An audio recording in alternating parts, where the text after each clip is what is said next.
안녕하세요. 좋은 주말 보내시기를 바랍니다. 그리고 모두 알고 계시다시피 내일 주일 예배는 온전히 온라인으로만 진행합니다. 왜냐하면 교회 예배당 천장 공사가 진행 중이어서요. 그래서 온라인으로 유튜브로 아니면 줌으로 예배에 참석하실 수 있었으면 좋겠습니다. 그러면 사도신경 하심으로 8월 29일 새벽 예배를 시작하도록 하겠습니다. 전능하사 천지를 만드신 하나님 아버지를 내가 믿사오며 그 외아들 우리 주 예수 그리스도를 믿사오니 이는 성령으로 잉태하사 동정녀 마리아에게 나시고 본디오 빌라도에게 고난을 받으사 십자가에 못 박혀 죽으시고 장사한 지 사흘 만에 죽은 자 가운데서 다시 살아나시며 하늘에 오르사 전능하신 하나님 우편에 앉아 계시다가 저희로서 산 자와 죽은 자를 심판하러 오시리라. 성령을 믿사오며 거룩한 공회와 성도가 서로 교통하는 것과 죄를 사해 주시는 것과 몸이 다시 사는 것과 영원히 사는 것을 믿사옵나이다. 아멘. 찬송가 516장 함께 하시겠습니다. 찬송가 516장입니다. 통합 찬송가를 갖고 계신 분들은 265장입니다. 찬송가 516장 그리고 통합 찬송가는 265장입니다. 옳은 길 따르라 의의 길을.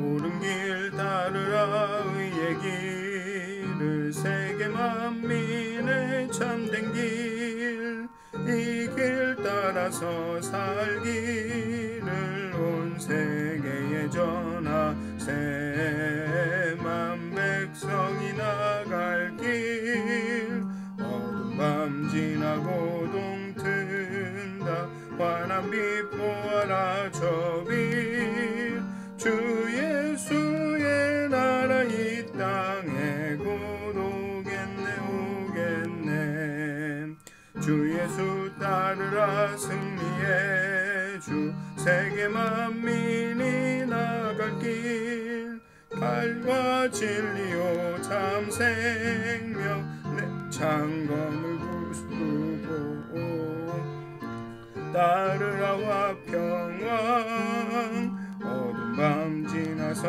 동튼다 환한 빛 보아라 저 빛 주 예수의 나라 이 땅에 곧 오겠네 놀라운 이 소식 알리어라 세계 만민을 구하려 내 주 예수를 보내신 참 사랑의 하나님 만 백성이 따를 길 어두운 밤 지나고 동튼다 환한 빛 보아라 저 빛 주 예수의 나라 이 땅에 곧 오겠네 고난길 헤치고 찾아온 길 많은 백성을 구한 길 모두 나와서 믿으면 온 세상이 마침내 이 진리에 살겠네 어두운 밤 지나서 동튼다 환한 빛 부하라 저 빛 주 예수의 나라 이 땅에 곧 오겠네 아멘. 한 장 더 하시겠습니다. 찬송가 508장입니다. 찬송가 508장 통합으로는 270장 되겠습니다. 찬송가 508장 통합 찬송가는 270장입니다. 우리가 지금은 나그네 되어도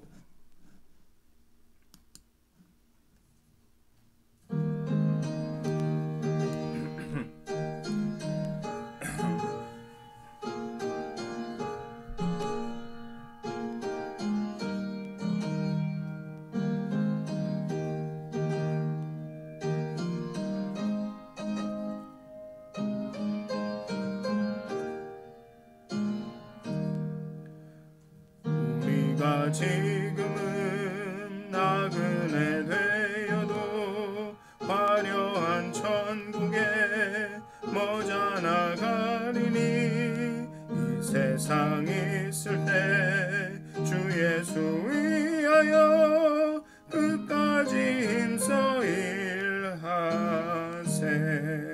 주 내게 부탁하신 일 천사도 흠모하겠네. 화목해 하라신 구주의 말씀을 온 세상 널리 전하세. 주 예수 말씀이 온 세상 만민들 흉악한 죄에서 떠나라 하시니 이 말씀 듣고서 새 생명 얻으라. 이 기쁜 소식 전하세. 주 내게 부탁하신 일 천사도 흠모하겠네. 화목해 하라신 구주의 말씀을 온 세상 널리 전하세. 영생의 복락과 천국에 갈 길을 만 백성 알도록 나가서 전하세. 주 예수 말씀이 이 복음 전하라 우리에게 부탁하셨네.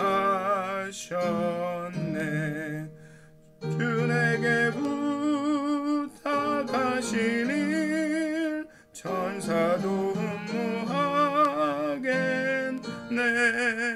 화목해 하라신 구주의 말씀을 온 세상 널리 전하세. 다 같이 기도하시겠습니다. 사랑의 하나님, 은혜의 하나님, 이렇게 또 하루를 우리에게 주셔서 너무나도 감사합니다. 또 이 하루 가운데 너무나도 많은 일들을, 많은 복들을, 많은 선물들을 두셨을 텐데 정말 그 선물들을 만날 때마다 우리 마음 가운데 감사함이 넘치게 하여 주시고, 정말로 하나님께서 우리에게 맡기신 그 화목해 하라신 그 부탁의 말씀을 늘 기억하면서 우리 가정과 직장과 또 우리 삶의 곳곳이 정말 화해와 화평이 넘쳐날 수 있도록 정말 우리를 통하여서 그 화목해 하라신 말씀이 정말 온전히 이루어지는 오늘 하루가 될 수 있도록 기도하고 말씀을 읽는 이 시간 하나님께서 하나님의 영으로 우리와 함께 해 주시옵소서. 감사합니다. 예수님의 이름으로 기도하였습니다. 아멘. 오늘 함께 나누실 말씀은 히브리서 7장 1절부터 10절까지의 말씀입니다. 히브리서 7장 1절부터 10절까지의 말씀입니다. 제가 봉독해 드리도록 하겠습니다. 이 멜기세덱은 살렘 왕이요 지극히 높으신 하나님의 제사장이라. 여러 왕을 쳐서 죽이고 돌아오는 아브라함을 만나 복을 빈지라. 아브라함이 모든 것의 10분의 1을 그에게 나누어 주니라. 그 이름을 해석하면 먼저는 의의 왕이요 그 다음은 살렘의 왕이니 곧 평강의 왕이요. 아버지도 없고 어머니도 없고 족보도 없고 시작한 날도 없고 생명의 끝도 없어 하나님의 아들과 닮아서 항상 제사장으로 있느니라. 이 사람이 얼마나 높은가를 생각해보라. 조상 아브라함도 노량물 중 10분의 1을 그에게 주었느니라. 레위의 아들들 가운데 제사장의 직분을 받은 자들은 율법을 따라 아브라함의 허리에서 난 자라도 자기 형제인 백성에게서 10분의 1을 취하라는 명령을 받았으나 레위 족보에 들지 아니한 멜기세덱은 아브라함에게서 10분의 1을 취하고 약속을 받은 그를 위하여 복을 빌었나니 논란의 여지 없이 낮은 자가 높은 자에게서 축복을 받느니라. 또 여기는 죽을 자들이 10분의 1을 받으나 저기는 산다고 증거를 얻은 자가 받았느니라. 또한 10분의 1을 받는 레위도 아브라함으로 말미암아 10분의 1을 바쳤다고 할 수 있나니 이는 멜기세덱이 아브라함을 만날 때 레위는 이미 자기 조상의 허리에 있었음이라. 아멘. 네, 이제 히브리서의 거의 중반에 왔습니다. 이 히브리서가 13장까지 있으니까 거의 이제 막 중반에 들어선 것이죠. 그래서 다시 한번 여러분들에게 좀 상기시켜 드리고 싶은데요. 히브리서 저자는 히브리서 저자가 히브리서를 기록한 이유는 많은 핍박과 이방인들로부터 정부로부터 또 아니면은 유대인들로부터 핍박을 받고 있는 그리스도인들을 위해서 히브리서의 저자는 이 히브리서를 썼습니다. 그리고 이 핍박에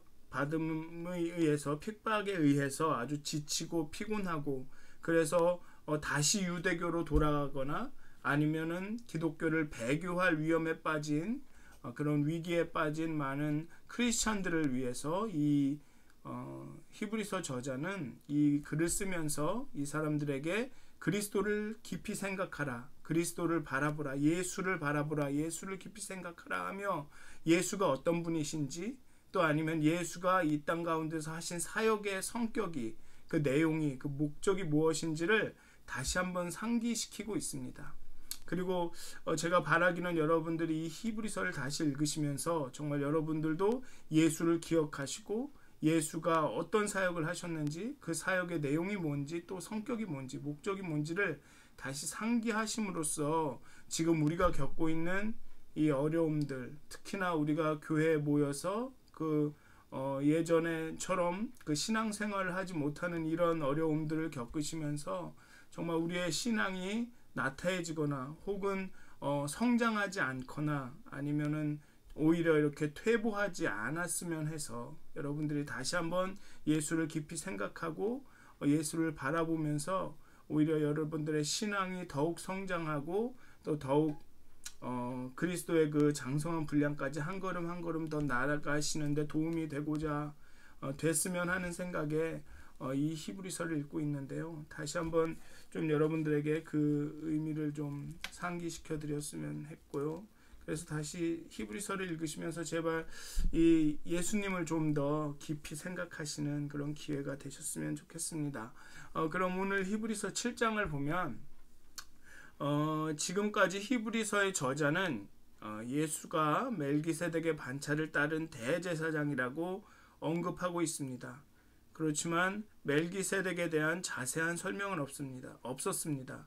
지난 단락에서 보면 오히려 듣기를 둔하기 때문에 너희들이 잘 이해를 못하기 때문에 멜기세덱에 대해서 설명해봐야 너네들이 이해할 수가 없다라는 그런 뉘앙스로 이야기를 했습니다. 그런데 이 7장에서는 이제 마침내 멜기세덱이 누군지 그가 왜 대제사장이고 모세의 율법에 따라 대제사장으로 임명된 레위 지파와는 어떻게 비교되는지를 이제 살피고 있습니다.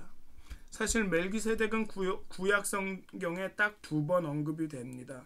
창세기와 시편에 매우 간략하게 언급이 되지만 아브라함을 축복한 제사장으로 유대인들에게는 매우 신비로운 존재입니다. 역사학자인 요세푸스는 멜기세덱이 레위 이전에 예루살렘에서 성전 예배를 시작했다고 서술하고 있습니다. 그리고 랍비 문헌에서는 노아의 아들 셈과 어쩌면 맞을 셈일지도 모른다고 서술하고 있고요. 또 사해문서에서는 멜기세덱은 신적 심판의 대리자다. 또 다른 그런 고대 문헌에서는 아주 신비롭게 출생한 제사장으로 묘사하고 있습니다. 어쨌든 히브리서의 저자는 아마도 이 창세기와 시편 그리고 다른 고대 문헌들을 접했을 가능성이 있습니다. 그리고 그 문헌을 통해서 멜기세덱에 대한 몇 가지 정보를 이렇게 배웁니다. 그래서 첫째, 멜기세덱은 제사장이다. 둘째, 그의 이름은 평강과 의를 나타낸다. 셋째, 그는 아브라함으로부터 11조를 받았다. 넷째, 그리고 그 아브라함에게 이 멜기세덱은 복을 빌었다. 그리고 이러한 정보를 통해 저자는 멜기세덱이 레위 지파, 특히 아론의 집안에서 나온 어떤 제사장과 견주어서 뒤떨어지 않는다. 심지어는 그들보다 뛰어나다고 주장하고 있습니다. 왜냐하면 레위 지파가 생기기 이전에 이미 제사장직을 수행하고 있었기 때문입니다.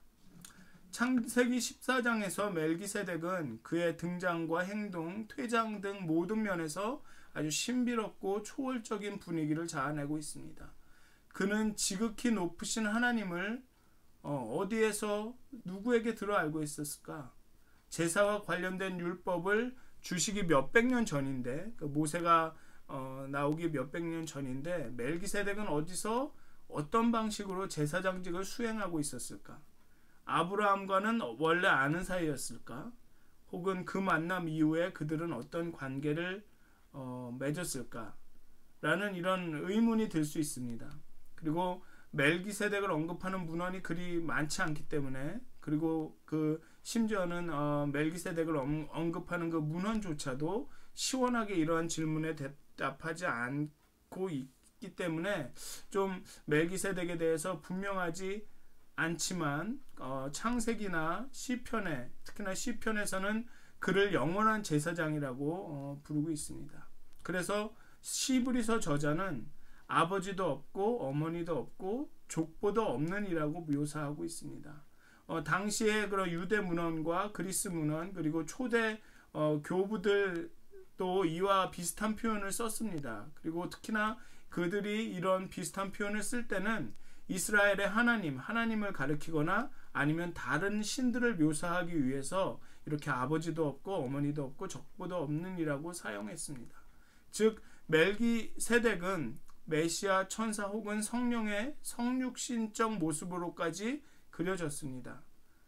히브리서 저자는 멜기세덱으로부터 신적인 초월적인 속성을 발견을 합니다. 하지만 여기서 히브리서 저자가 주목하는 것은 멜기세덱 자신이 아닙니다. 멜기세덱 자신이 아니라 그리스도입니다. 예수 그리스도입니다. 저자는 멜기세덱은 그 하나님의 아들과 닮았다. 즉 멜기세덱은 예수 그리스도와 닮았다라고 이야기하고 있습니다. 여기서 정말로 주목해야 할 것은 뭐냐면, 저자는 예수 그리스도가 멜기세덱을 닮았다라고 말하지 않습니다. 멜기세덱이 예수보다 한참 전에 태어났으니 아마 그렇게 얘기하는 게 맞겠죠. 원래대로라면 예수 그리스도가 멜기세덱을 닮았다. 그렇게 말하는 게 맞겠지만 여기서 히브리서의 저자의 그 주 목적은, 주목하고 있는 것은 멜기세덱이 아니라 예수 그리스도이기 때문에 예수 그리스도가 멜기세덱을 닮았다라고 말하지 않고 멜기세덱이 예수 그리스도를 닮았다라고 얘기합니다. 결국 하나님의 아들 예수 그리스도가 본질적이고 우월한 지위에 있다라는 것을 말하고 있는 것입니다. 저자는 하나님의 아들을 설명하는 데 필요해서 멜기세덱에 관한 구약의 기록을 끌어다 쓰고 있는 것입니다. 멜기세덱을 강조하고 싶은 것이 아니라 예수 그리스도가 심지어는 멜기세덱보다 우월한 위치에 있다. 즉 레위 아론 지파에 나온 대제사장보다, 또 그들보다 우월한 멜기세덱이라는 대제사장보다 예수 그리스도는 더 우월하고 더 탁월하고 더 뛰어난 제사장이다라는 것을 이야기하고 있는 것입니다. 그리고 저자는 제사장직 말고 또 다른 역할을 부여합니다. 많이 언급하지는 않았지만 저자는 멜기세덱이 여기 살렘의 왕이라고 언급합니다. 예수는 멜기세덱의 반차를 따라 났기 때문에 예수는 곧 왕이자 대제사장이라고 말하고 있는 것입니다. 즉 예수는 우리를 이해하고 우리에게 긍휼을 베푸시며 우리를 위해 제물이 되어 하나님께 제사를 드리는 대제사장일 뿐 아니라 우리의 삶을 다스리고 위험에서 건져낼 능력이 충분히 있는 왕이시기도 하다라는 것. 이 고대 사회에서 정치적인 권력과 신적인 권위를 모두 가졌다는 것은 정말 대단한 능력을 가졌다는 것입니다. 모든 것을 갖고 있다라는 것입니다. 그렇기 때문에 히브리서의 저자는 예수는 대제사장이며 왕이란 말을 하고 있는 것입니다. 즉 예수는 신적인 권위와 정치적인 권위까지 다 갖고 있는 최고의 존재다. 예수는 우리를 이해하고 우리를 위해서 제사도 드리시지만 우리를 다스리시고 우리를 통치하시고 우리의 삶을 주관하실 수 있는 왕이시다라는 것을 이야기하고 있는 것입니다. 그래서 여러분들 오늘 하루를 사실 텐데요. 하루를 지내실 텐데요. 또 많이 쉬시고 그러시겠지만 정말 그 쉬시는 가운데 그리스도께서 우리의 대제사장이자 왕이시다라는 것을 다시 한번 기억하셨으면 좋겠습니다. 정말 우리를 위해서 열심을 다해 하나님 앞에서 우리를 위해 중보 기도하시기도 하지만 또한 우리를 인도하시고 통치하시고 다스리신다라는 것, 그런 권위를 갖고 계신다라는 것을 좀 기억하시고 다시 생각하셨으면 좋겠습니다. 그리고 그러한 예수 그리스도께서 그 대제사장이시고 왕이신 예수 그리스도께서 우리 편에 계시다라는 것, 우리 가까이 계시다라는 그 사실이 여러분들에게 오늘 위안이 되고 즐거움이 되고 평화가 되셨으면 좋겠습니다. 또 그렇게 아주 좋은 쉼을 누리시고 또 내일 아주 은혜롭게 또 예배를 드리시는 여러분들이 되시기를 주님의 이름으로 축원합니다. 기도하시겠습니다. 하나님, 이 땅에 어떤 대제사장보다 뛰어나신 주님, 또 이 세상의 그 어떤 왕보다 권위 있으시고 위엄이 있으시고 정말 우리의 삶을 잘 통치하시는 하나님, 이 시간 당신의 앞에 우리의 삶을 드립니다. 정말 우리를 위해서 중보하시는 그리스도의 은혜와 우리를 다스리시는 당신의 권위가 오늘 하루도 우리 삶 가운데 나타나기 원합니다. 하나님, 그리고 우리가 그런 하나님, 그런 예수님을 온전히 신뢰하고 의지할 수 있도록 정말 우리 마음 가운데 믿음을 허락하여 주시옵소서. 그리고 그 믿음이 우리 삶에 정말 위안과 평화와 기쁨을 주는 그런 하루가 되게 해 주시옵소서. 정말 오늘 하루 가운데 우리 가정과 직장과 우리의 모든 삶 가운데 함께 해 주셔서 정말 하나님의 사랑으로, 하나님의 평화로 정말 편안한 하루를 누리는 시간 되게 하여 주시옵소서. 감사합니다. 예수님의 이름으로 기도하였습니다. 아멘. 하늘에 계신 우리 아버지여, 이름이 거룩히 여김을 받으시오며 나라의 마옵시며 뜻이 하늘에서 이루어진 것 같이 땅에서도 이루어지이다.